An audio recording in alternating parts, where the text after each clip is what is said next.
Now I'm gonna post the live on Twitter real quick, and then we can get Okay. started. So talk amongst yourselves. Everybody still understands the order? Yep. It's just the same thing, but without B. All right. And remember, when we are, we are live now. Let's not mention. Yeah. Yeah. Be respectful. At this point, it's basically a retcon. So. Yeah. WWE on Netflix. Damn, y'all are awfully quiet today. What the fuck? Nah, Well, I'm like this because I'm sad that Jay lost his title. I told y'all it was gonna happen, but y'all didn't listen Blood to said me. it first. I'm gonna pull say that Mr. again. Blood. I called it. No, you didn't.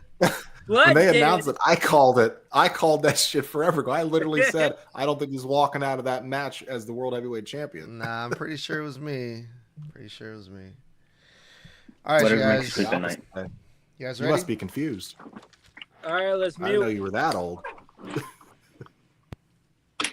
What is up, everybody? Welcome back to the Snug Wrestling Podcast. My name is Edgar. I am the host. Happy Monday. It was a very, very good Monday in wrestling. It was a great Monday Night Raw.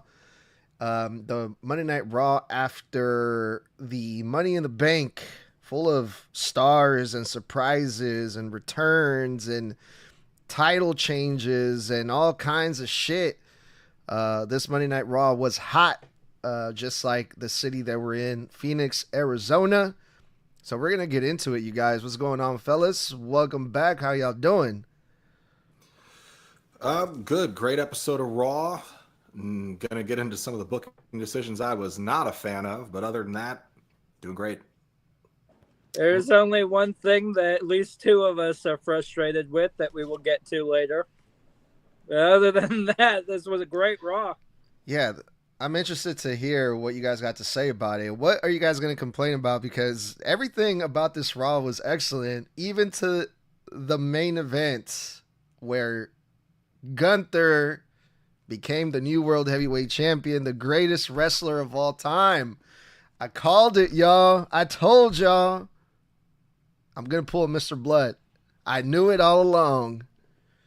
But, now, we'll get into that later on. Sometimes we start with the main event, but because John Cena started the show, we got to talk about John Cena. John Cena showed up on Monday Night Raw, and he was getting on R-Truth and the fans. You guys didn't do shit. You guys got no power here. We run this. This whole we want truth stuff, that's not real. You guys didn't really do anything. R-Truth, he's just a joke. You guys... I'm running out of time. I'm running out of dates. How many days does John Cena have left? 16 dates? 18 after tonight. 18. And John Cena blames us for giving him the worst of the bunch. Cody, R-Truth, Randy Orton. Give him some real competition. And then the scratch. Here comes CM Punk. Is it time to see John Cena versus CM Punk? They seem to think so. John Cena accepted CM Punk's challenge at Night of Champions in Saudi Arabia. So we're going to see John Cena versus CM Punk once again, one final time. I got excited for Night of Champions, but I also got excited for this Monday Night Raw. I can't wait to see these two go at it. But Mr. Blood, thoughts on seeing John Cena and CM Punk face to face again? This was the first booking decision of the evening that I was not happy with. I thought the promo was great. I thought the way that they have definitely tried to make basically Triple H was like, go out there, Cena, and basically make them let them know they had nothing to do with R-Truth coming back, because it's just a lot of things tonight felt like the ego of the writer's room bleeding out into a lot of promos tonight. That's what it really felt like. It felt that way here. It felt that way in the main event. It felt that way with the Nikki Bella, Liv Morgan segment. Just it felt like Triple H trying to take back some of the control that he felt was taken from him by the fans, which the report stated that he was not happy that the fans were hijacking creative. I do not think this match should be taking place at Night of Champions. Not only because CM Punk famously, and I will censor this, once told The Miz on Twitter where to stick it, how hard, and where to ride off into the sunset on it if you worked in Saudi Arabia. In his own words, I'll call it colored money. But as far as it's concerned, yeah, I loved CM Punk's part of this where he's like, you're going to listen to me whether you want to or not. I like that CM Punk took control of the entire promo. However, this should be saved, in my opinion, for SummerSlam. But the reason it won't be saved for SummerSlam is because the winners of the King and Queen of the Ring will be getting main event title shots at that PLE. So they're trying to do it now. Now, if you're trying to do it now, fine. You could have saved it for later in the year, in my opinion, or you could have done it last Saturday at Money in the Bank. And the reason I don't think they did it at Money in the Bank was because they wanted to tell the story of Jay getting worked over all week. So he was not 100% for the match tonight in the main event. And they used one of John Cena's dates to tell that story. But I did not like that this is here. I think the worst part of this is that it feels like they just plucked CM Punk out of his story with Seth Rollins, his new group, fighting with Jay and Sammy against them, and said, no, forget about all that right now. He'll mention Seth, but why don't you forget about helping them and let's focus on this championship match in a couple of weeks. And I was like, that feels like a whiplash. How are you going to yank him from a story he's been a part of for a month and then just insert him into a title match randomly to where now the stuff that's going on with Seth is going to take a back burner to the shit with Cena. And now you've got what happened in the main event going on with Jay. And now you've got Sammy who just advanced in the tournament. So are you putting all three of these guys in different directions? It almost feels like they just stopped the whole story, full stop, for all three of these men on the same night. And I do not like it because it feels like a whiplash effect and it feels very sloppy, in my opinion.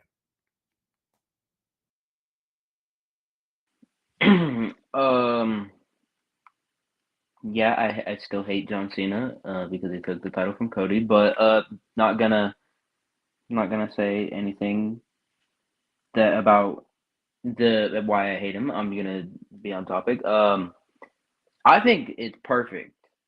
Yes, it should. I agree with Blood. It should have been at Money in the Bank, but it makes sense why they did what they did. Yeah, I really have no thoughts. I just kind of wish it was at Money in the Bank instead of being at Night of Champions because I felt like that's the one person we've wanted Cena to go against since winning the title. I mean, we have Randy, we had Truth. People wanted Punk the most, so I felt like that should have been at Money in the Bank other than using one of Cena's dates for a tag match with Logan and against Cody and Jay. Y'all are saying Money in the Bank. My immediate response is it shouldn't even have been that soon. It feels to me like they are using John Cena's biggest rivalries he has ever had so early on. It just seems too soon here. Like, I love the fact that this match is happening, but it seems too soon. But besides that, I love the fact that neither of you mentioned who came out at the end of this segment. Seth Rollins decided to come out at the end of this segment, in which I honestly, at this point, Bronson might be the one to go through. And if that's the case, World Heavyweight title is safe from cash in. I think, if anything, whether it is failed or successful, I don't even think that his issue with Seth is on the back burner. I think at least during that match, Seth decides to tease it. I think he's going after Cena. And I think during that match at Night of Champions, he decides to at least slowly come out, and tease a Money in the Bank cash in, but doesn't fully do it. Yeah, I mean, Seth Rollins came out, but he didn't do anything. Like, he didn't say anything. He kind of just stood there to remind everyone that he's the Money in the Bank winner. Like, we didn't just see that 2 days ago. We know. We don't need you out here right now, Seth. I'm sorry, but we don't. But he came out anyway.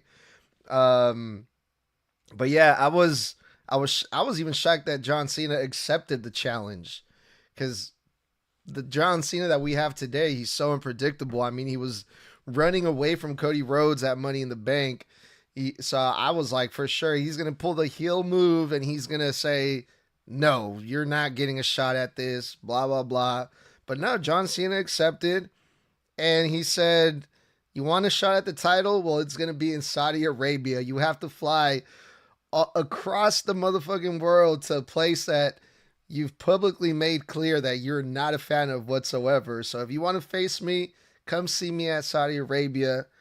And also, I'm getting way ahead of myself, but CM Punk has been mentioning The Rock a lot lately. Is it crazy for The Rock to show up in Saudi Arabia and cost CM Punk the match? I don't know. We got a long time still before that. The Queen and the King of the Ring first round matches took place on this episode of Monday Night Raw, also right after the Money in the Bank. So we just got done with qualifying matches for Money in the Bank, and now we're doing this tournament for Queen and King of the Ring. Things are happening in the WWE. A lot of stuff happening here, but we started off with the women's tournament. We had Rhea Ripley, Liv Morgan, Roxanne Perez, and Kairi Sane. Roxanne advanced. She won the first round, so she's going to go on in the tournament. And the way that she won it was really interesting. She pretty much stole the match here after Roxanne and Liv Morgan ended up working together in this match. Even though Liv Morgan was not a fan of this at first, she was like, you know what, this might actually work. Let's work together. But that ended up working against Liv Morgan. Toxic, what did you think about Roxanne being the one to advance here in this tournament? And what did you think about the match? I was not expecting Roxanne at all. I actually thought it was going to be Kyrie. I thought Kyrie was going to be the one to advance, but of course they don't do what I like. They don't book the way how I like, but I'm not in charge, so I'll shut up. But yeah, I think Roxanne was probably the smarter way to go, because if you're I feel like they're trying to build her as this underdog, kind of, because like people were rooting for her in the Money in the Bank, and then they're like, okay, well, she lost that, so I mean, she's probably got to win King or Queen of the Ring now. But next week, whoever wins on SmackDown, she's gonna have a fun time with. So I like the match. I don't like how they just beat Rhea up a lot, but then again, it's classic heel tactic. Classic heel tactics. Holy crap. But yeah, I like the match, but I was surprised of the outcome. I was also surprised of the outcome. I didn't think Roxanne was going through. In fact, surprise, surprise, because of the storyline still there that they still have yet to fully tell, with Io Sky, I thought it was going to be Rhea Ripley. I thought it was going to be Rhea due to that whole storyline of, hey, I still have yet to pin you. You are the champion. You took it off of me before WrestleMania. You almost costed me a match at WrestleMania. I want that. Due to that storyline still there that they never fully told of Rhea never being able to pin Io Sky, I honestly thought it was going to be Rhea. But unfortunately, good old Roxanne Perez along with Liv Morgan both have issues with Rhea. Meaning, beginning of the match, they both went directly after her. Which sucks, because at that point, it was blatantly obvious Rhea's not winning it, meaning that entire storyline is kind of pushed out the window. But hey, Roxanne Perez, congrats. Let's see if you can actually try and fit things together with Liv Morgan. I doubt you can, but good luck. This actually went exactly how I expected. So as soon as they started working together, Liv and Roxanne against Rhea, for a split second, I thought maybe Kyrie steals it. But then I realized, they're working together a little too well. And something tells me Roxanne is going to steal a pin from Liv. Now, she didn't steal the pin from Liv. She capitalized on Liv getting hit with the insane elbow and then got basically jumped over into a rolling jackknife on Kyrie for the win. The moment I realized that they were working together a little too well and hadn't turned on each other yet was the moment I knew Roxanne was going to win, because I knew they wouldn't give it to Liv because they need to grow Liv's frustration with Roxanne. I knew that from the get-go. They need to grow that. And I thought they were going to grow that by having Roxanne win the Money in the Bank briefcase. Now, when she didn't, and then I realized they were both in this match tonight, that was when I was like, they're probably going to piss Liv off in this match. Then they started working together. Then I thought, well, how can they use this match to piss off Liv? Roxanne steals the victory.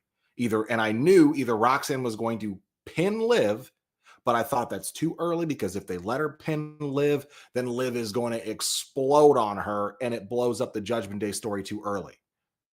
But what if she stole a victory from Liv? They didn't steal a victory from Liv. She crawled over Liv's unconscious body and fucking pinned the girl that just knocked her clean out. And I was like, that makes sense. Okay. So I think personally the right person won because it furthers the Judgment Day story. These girls worked very well in this match. I hat off to Rhea, sold her ass off. I thought Kyrie continues to look better as time goes on. Even though Kyrie's phenomenal, there are times where you watch her in matches and you wonder if she's mistiming or if she's miscommunicating, because she's got a lot of botches this year. But that being said, I thought Kyrie looked really great here. I thought all the girls did. So I'm excited to see where this goes. However, I do 100% believe now that after that backstage segment, after they were all congratulating Roxanne and Liv walked in, I think the next qualifying match that Roxanne's in, I think Liv or Raquel distract her to cost her that match, and that furthers the story again. The most interesting thing I thought about this whole thing was the fact that all three of Dominic's girls were in this match. You had Roxanne, Rhea, and Liv all in there, and I was just like, man, they're all fighting for the one thing that they all want, and it's not the championship. It's fucking dumb, but no, I'm just kidding. All jokes aside, I was actually really happy with the outcome of this. The way that Rhea Ripley was taken out of this match was because of Raquel Rodriguez. So I would like to see more of Rhea versus Raquel. I'm hoping that will eventually start like a more personal, stronger feud between them two. Because I'm a huge fan of, Raquel, and I think she's kind of being underused a little bit in the WWE. So maybe this is the beginning of something more between them two. I don't know. But that's what I'm hoping for. Oh, yeah. So the bracket right now, after Roxanne advanced tonight, next Monday Night Raw, we're going to see the return of Asuka, and she's going to face Stephanie Vacker. Mr. Blood always giving me shit about how I pronounce that name. Vaquer. Whatever. Raquel Rodriguez and Ivy Nile next week for the second round. And then we have two Fatal 4-Ways for Friday Night SmackDown. Jade Cargill, Mia Yim, Piper Niven, and Nia Jax. I believe that's going to be this Friday. And next Friday Night SmackDown, Charlotte Flair versus Alexa Bliss, Chelsea Green, and Candice LeRae. But yeah, pretty interesting the way that they announced Asuka's return. They just put her on the Queen of the Ring bracket without no build up, no hype, no nothing. They were just like, oh yeah, by the way, Asuka's coming back next week. What's up, Tommy? At least they gave her a nice video package. So, another return that is happening as of next week. Good old Zoe Stark posted a video on her Instagram and Twitter basically saying, hey, I got surgery on my knee. I'm coming back next week. There's no way she's coming back next week. A knee surgery, yeah, she's going to be out for at least 6 months. Correct me if I'm wrong, Blood. It depends. It depends because a meniscus tear, you can get a meniscus surgery done in a day and go home in the exact same day if it's your meniscus. And it's about 6 to 7 weeks heal time. And then you can get back to regular. But depending on how hard she PTs and does rehab, she could come back relatively in 3.5, 4 months. But then again, Seth Rollins had knee surgery right after Mania, and he was back within like 2.5 months, 3 months. So it's possible. It's possible. Yeah. She posted no, not next week, unless she's back in a promo role. But there's no way she's wrestling on that. They wouldn't let her. What's happening? I would not. She wouldn't get cleared. Yeah. All right. She couldn't get cleared. That only happened like 3-4 weeks ago. Moving on here, you guys. We saw R-Truth on this episode of Monday Night Raw, which I mean, we had to see R-Truth. We saw John Cena talk about R-Truth, but CM Punk came out. I was expecting R-Truth to confront John Cena, but they're gonna make us wait on that even more. But at least we got to see R-Truth. He kind of did like took over the show where he just showed up. He stood on the announce table and he thanked the fans again. You know, it was because of you guys. You know, don't let nobody tell you guys that you guys don't make a difference, that whatever you guys do doesn't matter. It does. And I'm back. R-Truth is back, but R-Truth, he was too nice. He was too forgiving. You know, he was too goofy. And he sent a message to all the haters. You guys think I'm a gimmick. You guys think I'm this, that, or the other. But I'm here to tell you guys that Ron Killens is actually, he's here. And he's not the same as R-Truth. And, you know, to make things more believable, more serious, he cut his hair off right there on the spot to tell the people how serious this is. And the way that I explain it doesn't do enough justice of how great this moment was to see R-Truth. He even sounded different the way he was delivering this promo. This felt like a completely different person because he wasn't playing a character. If he was actually being himself for a change. So I'm really pumped for this as well. But Tommy, what did you What was your biggest takeaway from seeing R-Truth do this thing on Raw? Dude, this shit was insane. Holy crap.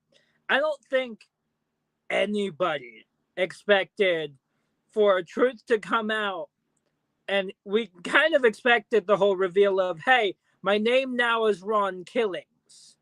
It is no longer R-Truth. It is Ron Killings. But I don't think any of us expected, you know what? Right here, right now, I'm pulling out a pair of scissors and I'm cutting it. What?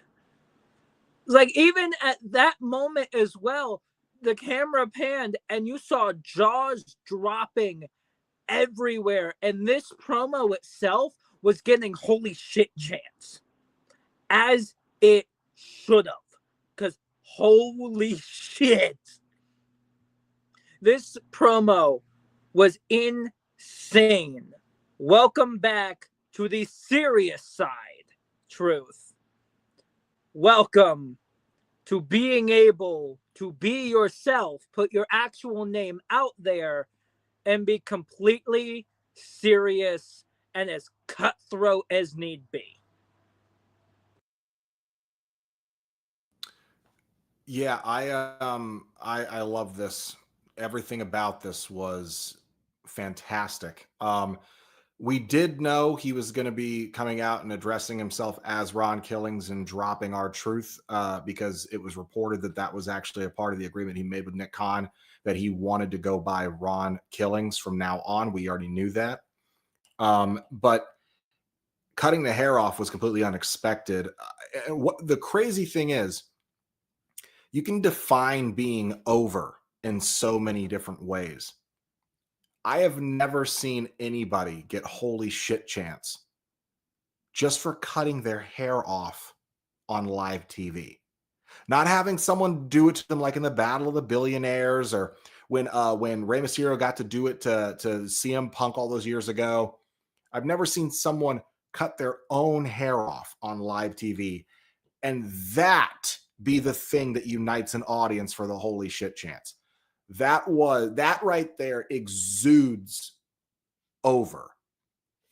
It was awesome. And I love that he addressed that we all love R-Truth. I love R-Truth. But R-Truth can be a little too funny sometimes, not serious enough. You know, he doesn't seem like a guy that you wouldn't want to mess with. And I like that he addressed that. He's like, you know what? I am Ron Killings. And this time you're gonna get all of me, real me. And I love when he ended it. He ended it with his old catchphrase: the truth, the whole truth, and nothing but the truth.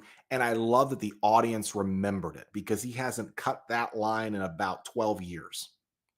I thought this was awesome, because people got to remember, this guy at one point earlier in his run was in a tag match, had the first match of The Rock returning to a wrestling ring in like 7 years at that point.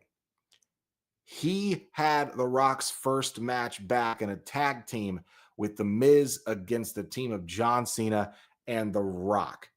And they put on an actual threat of an offense against those two legends. At one point, he was extremely serious.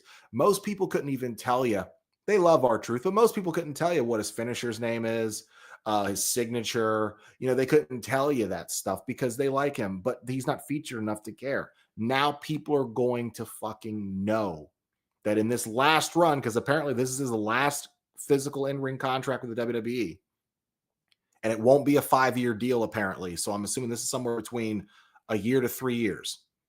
But this is going to be the best work of his career. And now the crowd is fully behind him. Let's not forget, he was once the TNA World Champion. He has what it takes.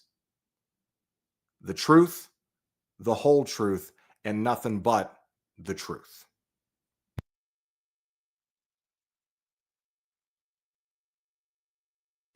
I pretty much said this when I think it was Money in the Bank predictions or review. I don't remember which one, but I said I'm happy we're getting a more serious version of R-Truth, even if I do like the goofy, the kind of stupid, the one that will make you laugh. I like that one, but I want to see a more serious version of Truth. We haven't seen that since like what 2011. Correct me if I'm wrong, Blood. But I'd say like 2012-ish, 2013-ish. okay. But yeah, I'm happy we're getting a more serious run for Truth, and I would like to see him hold one title, even if it is for a couple of days. I would just like to see him have a title, so we know. Okay, he went out holding a championship, and he's he's putting him to me. He's basically putting himself over. He's saying all the stuff that he said in the past, and I think he needs a push by holding some gold for a few days, if like the intercontinental or well, no, not the intercontinental, the United States Championship. Even if it's just like for a couple days, it would he would still have it. I mean, he beat Shinsuke Nakamura for it once. I'd say let him have another run, even if it is for like a week or two. But yeah, I'm happy we're getting a more serious version of Drew. If I can just quickly say something for you, Toxic. No, man, don't backtrack. He's good enough to hold the IC belt. I'd like to remind people he has 2 full career wins over John Cena through his WWE run. 2. Okay? He's championship material, and he's held the IC belt, and he's held the United States Championship. In my opinion, I don't know if he fits into the world championships at any point in the future, but you could definitely put that Intercontinental title back on him at some point, and I don't think anybody would be upset about it. All right, yeah, welcome back, Truth. Excited to see what happens next with him. I'm excited to see him get his hands on John Cena again, honestly. But we'll see what happens. On to the King of the Ring first round matches for the men. We had Sami Zayn versus Penta versus Dominic Mysterio and Braun Breaker. Now, my first initial thought about this 4-way match is, man, can you imagine if Braun Breaker wins? You have Seth Rollins holding the briefcase, Braun Breaker potentially becoming King of the Ring. That's 2 possibilities that the Paul Heyman guys can get championship title matches, which would be insane. However, that didn't really happen because LA Knight showed up during this match. He interfered and he took Braun Breaker out. Now, I heard the news, the rumors, the reports that were going on before Monday Night Raw that supposedly LA Knight, he's going to be feuding with Seth Rollins and he's going to get drafted to Monday Night Raw somehow. But I didn't think it was going to happen that soon. Literally, LA Knight showed up to Monday Night Raw right after Money in the Bank tonight.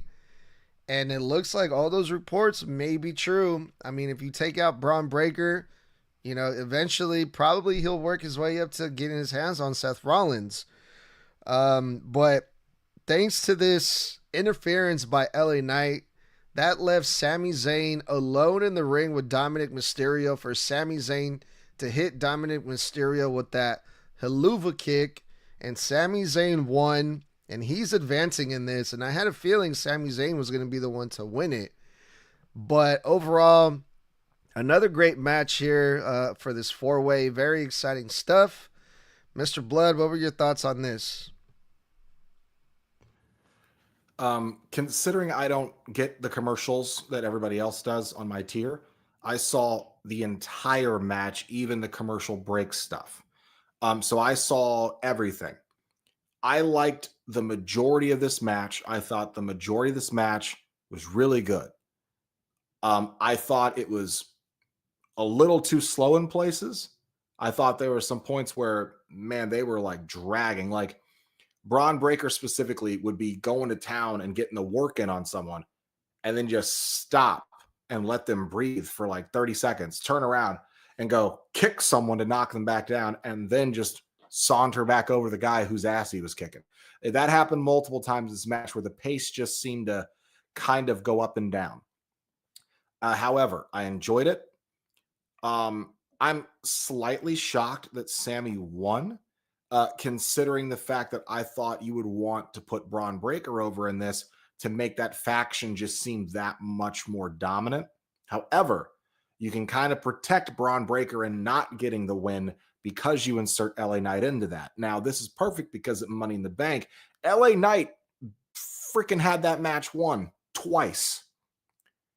And then when Seth finally had enough, he screamed, "Bring him out here, bring him out here." And then Braun and Bronson come out. And the first person they take out after spearing El Grande Americano 6 ways to fucking Mexican Sunday was they went straight for LA Knight. And LA literally went toe-to-toe with Rollins in that match. So if they're bringing him over to Raw, I think that's great because, one, it gives him more exposure on the bigger brand, the more popular brand. His star power is going to be, in my opinion, better handled on Raw. 2, he just feels like a Raw star, doesn't he? Doesn't he feel like he should be on Raw? His presentation feels Raw energy adjacent. And 3, we need to freshen up some of this shit anyway. And I feel like he's kind of gone through the paces at least 2 times over on SmackDown by now. I'm ready to see him with some fresh matchups, some fresh rivalries. This was him getting his get back, and it works for me. I feel like we are starting to see the sprinkling ins of what War Games is going to look like. I think he's definitely going to wind up getting involved with War Games, but I was happy with this. Sammy winning is still great for Sammy because it gives Sammy the momentum. So I'm excited to see where this goes in the next round. But I have a feeling, just like Roxanne, Raquel and Liv are probably going to screw her over in her next match for the qualifying. I think they're going to jump the shit out of Sammy in his next match. So we'll see.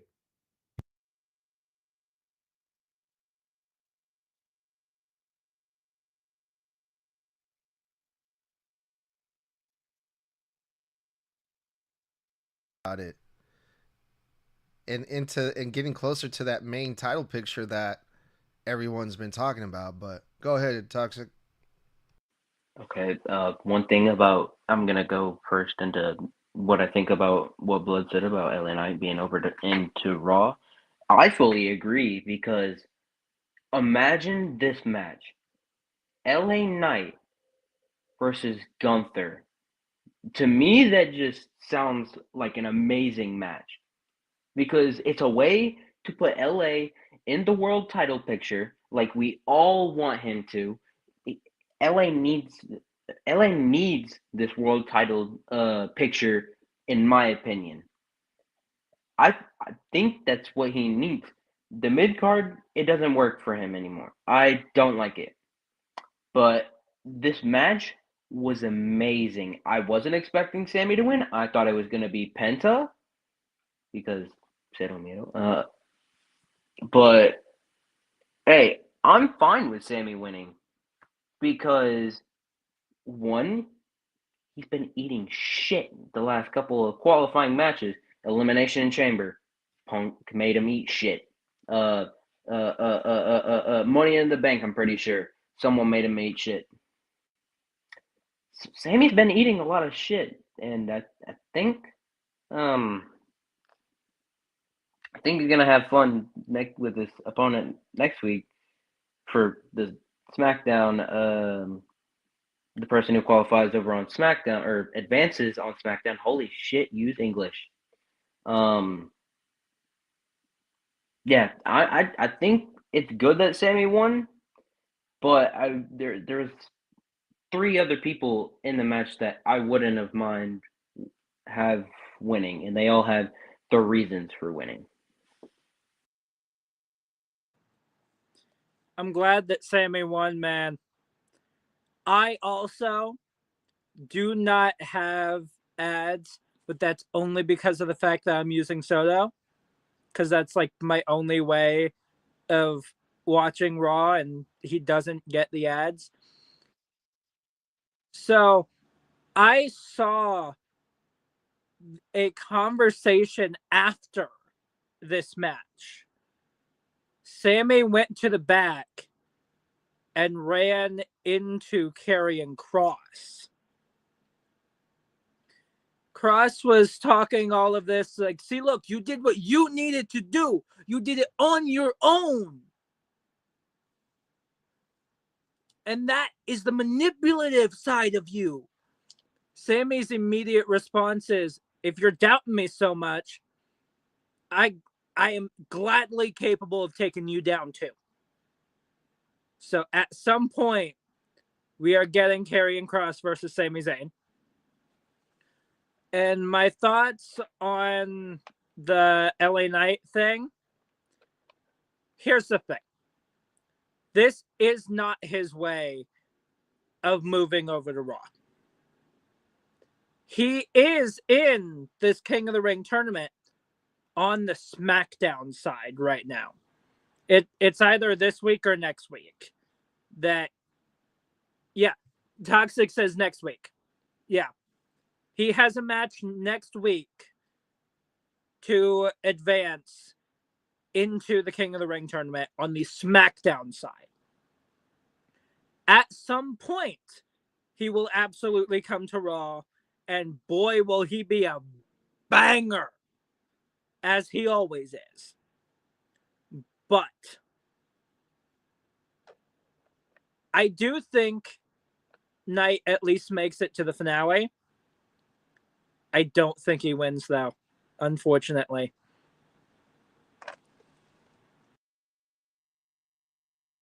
All right, let's go over the brackets really quick for the men's King of the Ring. As we mentioned, Sami Zayn advanced the first round for Raw. Then, I believe this Friday Night SmackDown, we're going to see Cody Rhodes versus Damian Priest versus Andrade versus Nakamura. And then next week on Monday Night Raw, we're going to be seeing Sheamus versus Rusev versus Bronson Reed versus a surprise, unannounced competitor, which we'll get into briefly here. And then the second round match for Friday Night SmackDown is going to be Randy Orton versus LA Knight versus Aleister Black and Carmelo Hayes. Do you guys have any predictions about who that surprise competitor is going to be for next week's Fatal 4-Way for Monday Night Raw? Blood, you first. So we were talking about this in the group chat. I want to say, I think Tommy said it first, that he believes it's Ilya, who was my first thought when I looked at who's in the match. Toxic And I thought, first. Oh, Toxic. Okay, so let me give the props to Toxic. So Toxic said Ilya, and I thought the exact same thing when I looked at who's in the match. And I thought Sheamus is right there, you know. But he would just fit. Plus, great way to mystery return him. But then I also said I think it could be Ludwig. We haven't seen Ludwig in a minute, and what a drop ball. He was on such a great run, great momentum, and just to take him off TV like that. It's things like that that make me question Triple H and what you were doing with these guys. Ludwig is a star, and I think he needs to get his ass back on TV. So if it's not Ilya, it needs to be Ludwig.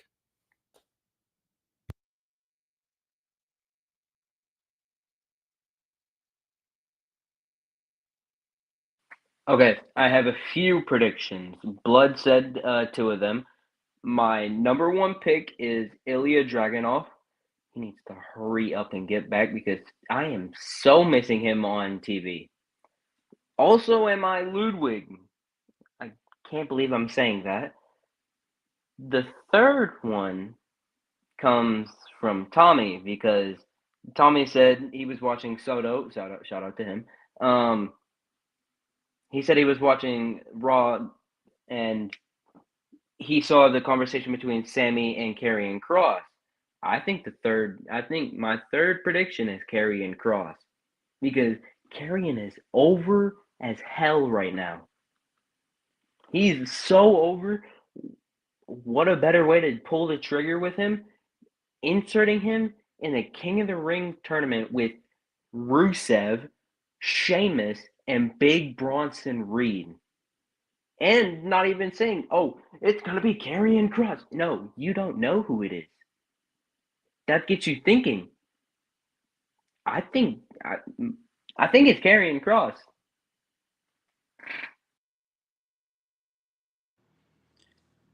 Everyone that Toxic said is a massive possibility.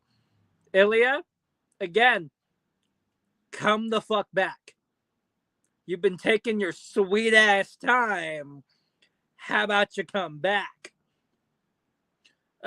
Ludwig, we have not seen this man in a hot minute. Come on, bro. Karrion Kross. Yes. But a fourth man came into my head. That fourth man, you just made him into this serious thing. How about popping good old Ron in there?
But let's go on to the main event, you guys. Jey Uso versus Gunther for the World Heavyweight Championship. Jey Uso was not 100% during this match, and he was selling the ribs and his middle section throughout the whole entire match. Gunther, being the shark that he is, was working on those ribs, going after Jey Uso.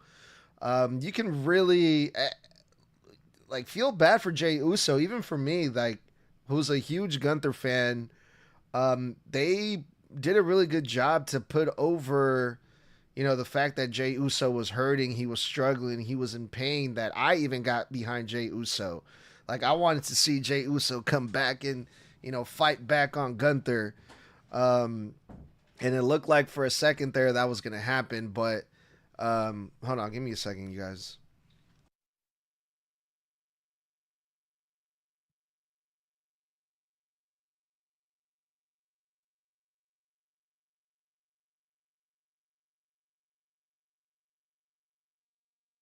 Sorry about that. Um, but the way that this match ended was with the sleeper hold. The sleeper hold, such a basic move, it has been a big part of this feud between Jey Uso and Gunther. And Gunther got his revenge after losing the title at WrestleMania, the same way that Jey Uso beat Gunther with the sleeper hold at Mania. Gunther returned the favor, but Jey Uso never tapped out. So we didn't get a cash in by Rollins, but it's okay. It wasn't needed. This match was fucking great, I thought. And even though I would have liked to see Jey Uso, believe it or not, you guys, I wanted to see Jey Uso win. I'm also happy that Gunther won this match. But what did you guys think about this? Who's up? I think it's me. If you know who my favorite wrestler is, I'm absolutely pissed. Yes, yes, yes. Jay was not 100%, so I did not see him winning. But I just pray to God Gunther has this title reign for Gunther better be better than his last one. His last one was good until he faced Randy Orton. Agree, disagree? I his last reign was so bad that I just wanted everyone.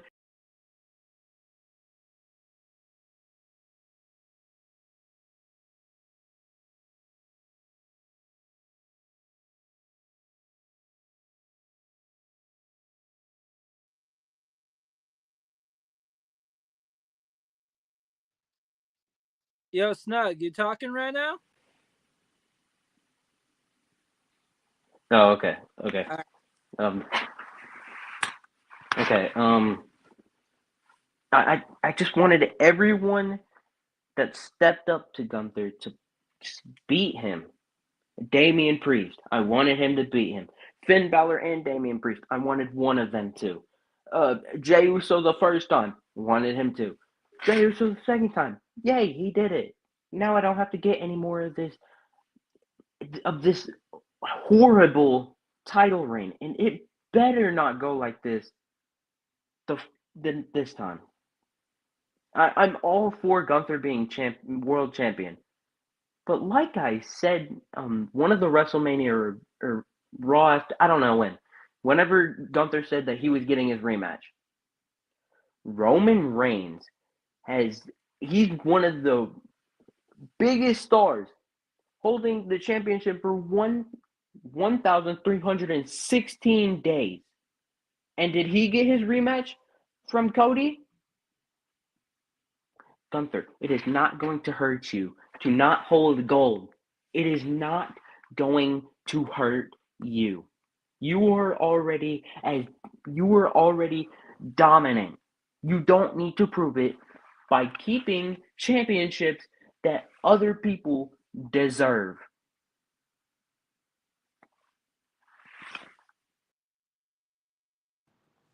Yeah, man. My immediate thought. Shout out to my buddy Isaac Sands. I was messaging him mid-match, and first thing I messaged him was, I have one thought in my mind right now, and it's 4 letters, 1 word. Oh, fuck. Just because of the fact that I knew he wasn't walking out. And I was wondering why, for about half of that match, he was still wearing the shirt, which is not his usual thing. And then Gunther tore it off. I'm like, oh, that's why. It makes sense now. He's all bandaged up. He's fucked. In which another thought that popped into my mind, I honestly thought that if Bronson Reed didn't advance, like he didn't, that Jay was in danger of a cash in tonight. Luckily, that did not happen. Although, I am going to mention good old Soto again. What the hell, man? You're over here fooling me and everybody on your live while Gunther and Jay were down on the ground. You're over here playing the beginning of Seth Rollins' theme. Come on, man. But still, my initial thought was he's not coming out of this, and it's going to hurt. Although, isn't this the first time that we've seen Gunther do a spear? If I'm correct? I was not expecting that. Like, I expected a few sleeper holds, all of that, like he did pull out. But I was not expecting a spear to come out of Gunther of all damn people. That was smooth. for the first time doing it. Like, that was pretty smooth. I'm not going to lie. But this hurts. This is now the second title reign that has been short for main event Jey Uso. His Intercontinental title was on the shorter end, and now his World Heavyweight title reign is also on the shorter end. And it hurts just to know that it could have been so much longer. And it would have been great, although people are saying that he's a boring champion. Although they said the same thing about Cody, so that doesn't really mean shit. But this hurt to watch. The entire match, I'm like, come on. Come on, Jay. Pull it out. Come on. You got it, man. And then that last sleeper happened. And I knew that he wasn't tapping out. He was passing out from the amount of sleepers that he just took. It hurt to hear and new World Heavyweight Champion.